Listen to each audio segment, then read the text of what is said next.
Jediný Bůh a smysl života. Představte si řadu těžkých kamenů, které se o sebe navzájem opírají. Pokud se každý kámen opírá o ten za ním a ten za ním se také opírá o jiný, všechny kameny spadnou. Aby všechny zůstaly stát, musí být na konci něco, co se o nic neopírá. Něco dostatečně mocného, aby to vše udrželo. Něco, co stojí samo o sobě a nezávisí na ničem jiném. Vše ve vesmíru je jako ty kameny. Stejně jako se každý kámen opírá o jiné kameny, aby zůstal stát, vše ve vesmíru potřebuje mnoho jiných věcí jen k tomu, aby existovalo. Vy závisíte na vzduchu, vodě a jídle. Jídlo závisí na zemi, dešti a slunci. Slunce závisí na fyzikálních zákonech. Kamkoliv se podíváte, jedna věc závisí na několika jiných věcech. Věda tyto vazby popisuje velmi dobře. Říká nám, jak jedna věc závisí na druhé. Ale nevysvětluje, proč ta celá řada kamenů vůbec stojí. Neodpovídá na otázku, co je dostatečně mocné na to, aby vše udrželo.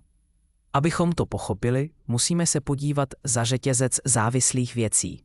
Musí existovat bytost, která vše udržuje, ale o nic se neopírá a na ničem jiném nezávisí. Tuto bytost, která vše udržuje, ale není ničím jiným držena, nazýváme všemohoucí Bůh, smysl života. Takže všemohoucí Bůh stvořil nás a vše kolem nás. Pokud se rozhlédneme, vidíme, že vše má jasný účel. Slunce ohřívá zemi a zvedá vodu na oblohu, čímž tvoří mraky. Vítr mraky posouvá. Déšť z mraků dává růst rostlinám. Rostliny a zvířata poskytují potravu lidem. Nic ve vesmíru nevypadá náhodně nebo bezúčelně. Když i neživé věci mají účel, vyvstává logická otázka. Proč všemohoucí Bůh stvořil lidské bytosti, které mají zjevně nejvyšší úroveň inteligence a vědomí? Aby Bůh odpověděl na tuto otázku, poslal posly, aby předali jeho poselství lidstvu. Od poslů Adama, Noého, Abraháma, Mojžíše, Davida, Šalomouna, Ježíše a Jana až po posledního posla, svatého proroka Muhamada, mír s nimi všemi.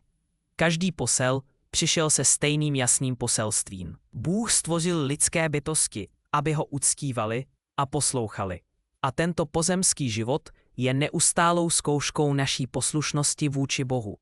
Každý náš skutek, slovo, myšlenka a úmysl jsou zaznamenány anděli. Okamžik smrti je chvílí, kdy zkouška končí a výsledky jsou odhaleny.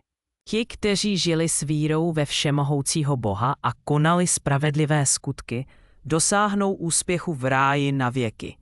Ti, kteří neuvěřili a odmítli všemohoucího Boha, budou trpět věčným trestem v pekelném ohni.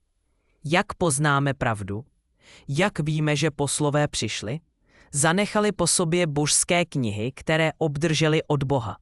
Všechny božské knihy byly postupem času zkomoleny, kromě svatého Kuranu, který je dokonale zachován dodnes, i po více než 1400 letech. Ale jak víme, že Kurán je skutečně od všemohoucího Boha?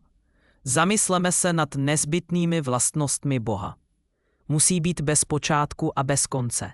Kdyby začal existovat, závisel by na něčem, co by způsobilo jeho existenci, takže by nemohl být tou bytostí, která nezávisí na ničem jiném. Pokud by přestal existovat, pak by nemohl být tou bytostí, na které vše závisí, protože jeho konec by znamenal, že vše ostatní skončí. Bůh tedy nemá počátek ani konec. Musí být jeden. Kdyby existovali dva tvůrci, vůle jednoho by omezovala moc druhého a omezená bytost nemůže být Bohem. Například, kdyby jeden tvůrce chtěl, aby slunce vyšlo a druhý by chtěl, aby zapadlo, uspět by mohl jen jeden. Ten, který neuspěje, je bezmocný. A bezmocná bytost nemůže být Bohem, na kterém vše závisí. A nakonec, nesmí se v ničem podobat svému stvoření. Kdyby se podobal, byl by závislý stejně jako ono. a nemohl by být tou bytostí, na které všichni závisí. Nyní se zeptejte sami sebe. Ze všech bohů, které lidé uctívají, který odpovídá těmto logickým kritériím, je to Bůh, který seslal svatý Kurán. V kapitole 112 Allah říká: Rci on je Allah, jediný. Allah je nezávislý, neplodil a nebyl zplozen. A není nikoho jemu rovného. Jeden Bůh, nepotřebuje nic, vše potřebuje jeho. Věčný, žádný syn, žádný otec, zcela odlišný od stvoření, žádný společník, žádný rovný.